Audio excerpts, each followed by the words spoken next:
Welcome to Nieman Reports. We're here with Robert Christgau, the Dean of American Rock Critics. You got it right. Good work. Who has been writing about popular music professionally for closing in on 50 years. Is that accurate? No, Or it's 45. It's 45. Well, yeah, I guess that's right. 46. That is right. Well, I'm going to say closing in on 50 then. That's I think right. that's accurate. You helped invent the craft that you practiced, most influentially in your years as a writer and editor at the Village Voice, where you established the Consumer Guide, which continues today on MSN.com, and the Rock and Roll and Essays, which continue in their way at Barnes & Noble Review. I'm Brett Anderson. I'm a Nieman Fellow at Harvard this year. The reason you only can see my back is I'm normally the restaurant critic at the Times-Picayune in New Orleans. So what it is I look like is none of your business. But Bob, if we could open with, can you talk a little bit about how you started in this business? There's an assumption, perhaps not entirely unfair among outsiders, that people get into rock criticism or writing about rock music in general because they want to hang out with rock stars. That is the last thing that has ever interested me. Once I was sufficiently powerful / autonomous, because I wasn't ever really powerful, to stop doing profiles and interview pieces, I stopped doing them. And it's not, I think I've written some good ones, and it was partly just that the whole hanging out lifestyle has never really appealed to me. I prefer being at home with my wife, or as Dave Hickey said, standing up in the back and telling everybody what I saw. I prefer to work as a fan. Now, of course, I'm not a fan. I have all kinds of access, all kinds of expertise, and I spend 15 hours of my day listening to music, which very few fans who are employed can possibly do, or want to do. It's too much, actually, but I can do it. However, it's my aim as a critic, and I think it should be. I think it's it's my aim as a critic, and while it isn't one I would dictate to anyone, because I don't believe any particular posture is the correct posture to do any job. Mm-hmm. I think it's a good guideline. As I said, the aim of my job is to have fun, and if I stop having fun, I'm not doing my job.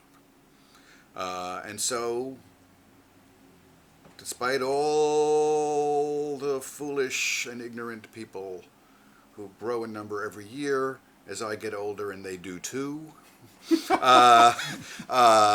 believe I'm phoning it in, blah, I'm not. Mm-hmm. I spend, insofar as I have time to listen for pleasure, I spend a large percentage of that time listening to the music of the last 5 years. Not all of it, nor should I. And my test for when I write about a record is when I get that feeling in my belly that says, ooh, this is really good. Ooh, I really like that one. And if it doesn't happen, then in my view, the record is not good enough to write about. There are exceptions to this generalization, as there are exceptions to every generalization, but they're rare. Talk a little bit more about the itch you were trying to scratch when you started writing about rock music. There's a lot of fans out there who love it and don't get into this kind of work. You had a journalistic instinct as well, that you wanted to be working on the press. I got out of college in 1962. I wanted to be a novelist. I wanted to be a great novelist. I wasn't even a good short story writer. In fact, I was a terrible short story writer. I've recently reread those stories. They're bad. I wrote one good poem once when I was in college. One. So after 2-3 years, I still wanted to be a writer. Mm-hmm.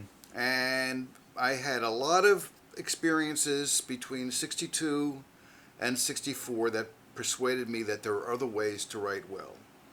To outline them briefly, there was the Catch-22 epiphany, mm-hmm. when I realized that this novel that was selling 1 million copies was as good as, in fact, better than William Gaddis's The Recognitions, which I never finished. Mm-hmm. And I'm proud I never finished, and I'm sure I was right never to finish.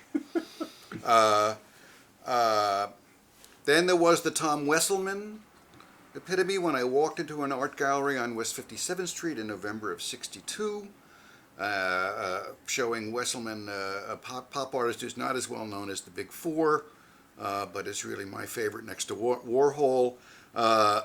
Great American Nude series, heard Connie Francis's VACATION playing in the gallery, tried to figure out how this was happening since I was the only person there.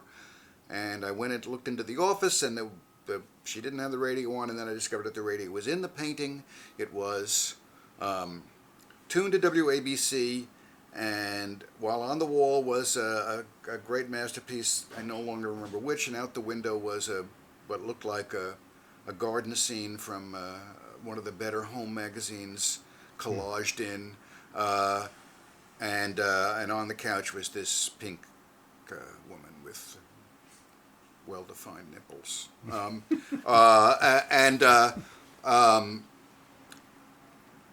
very pink. She was very pink, and I realized that all this stuff went together. I was listening to rock and roll again for the first time after I got out of college. I went to college in Hanover, New Hampshire. As far as I was, and I listened to jazz. Apparently, there was some rock and roll on the college station, because the guy who wrote Animal House has written a book about Dartmouth at that time. That's where Animal House is based, on the AD House at Dartmouth. And he swears that they had Ray Charles festivals and stuff, but maybe I was just too much of a snob or unlucky to get there. Anyway, I just listened to jazz in college, some folk music, not much, Lead Belly, that kind of stuff. No Joan Baez, please. But as soon as I got back, I was listening to WABC again. I listened to WABC too. And it wasn't the greatest time in rock and roll, but supposedly, that day the music died stuff, that was always a lot of hooey. And there was Phil Spector, early Motown, in a few months, although not yet, surf music, as well as the odd hit of novelty and other sorts that always is on the radio. I'm not so sure about today, actually. When the playlist is down to 15 instead of the 40 it was then. I don't think that's healthy at all. So I understood that. So I love rock and roll again, even though I was a jazz fan and wanted to be a great novelist. And having all that stuff come together in the Green Gallery really changed my head.